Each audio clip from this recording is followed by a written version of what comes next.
pagbabalik ni Kris Aquino sa spotlight hinangaan ng mga netizens. Ngunit nag-alala ang mga netizens matapos ang isang nakakagulat na aberya.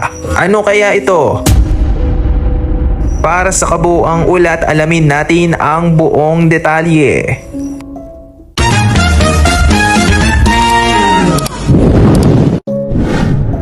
Sa kabila ng masayang pagbabalik tambal ni Kris Aquino sa kamera bilang pinakabagong Chief Head of Insights and Content Analysis ng Netflix Philippines, nabalot ng gulat at pag-alala ang publiko matapos ibunyag ang totoong nangyari sa likod ng kanyang shoot.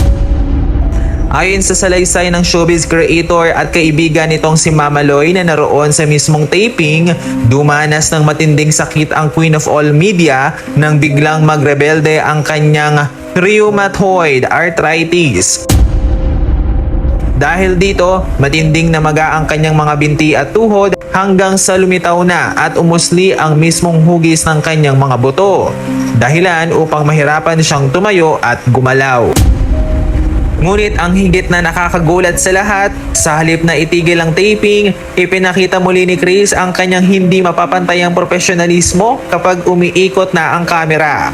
Kahit kailangan pa siyang alalayan at buhati ng kanyang anak na si Bimbi mula sa upuan, hindi kailanman nagreklamo ang aktres at itinawid ang shoot hanggang 1:30 ng madaling araw, lampas na sa kanyang agreed 12 o'clock AM cut-off time.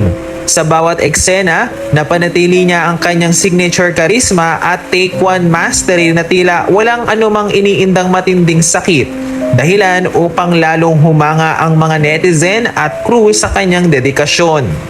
Kayo, mga netizen, ano ang masasabi nyo sa kabila ng matinding sakripisyo at dedikasyong ipinamales ni Kris Aquino para lamang makapaghatid ng saya sa kanyang mga tagahanga?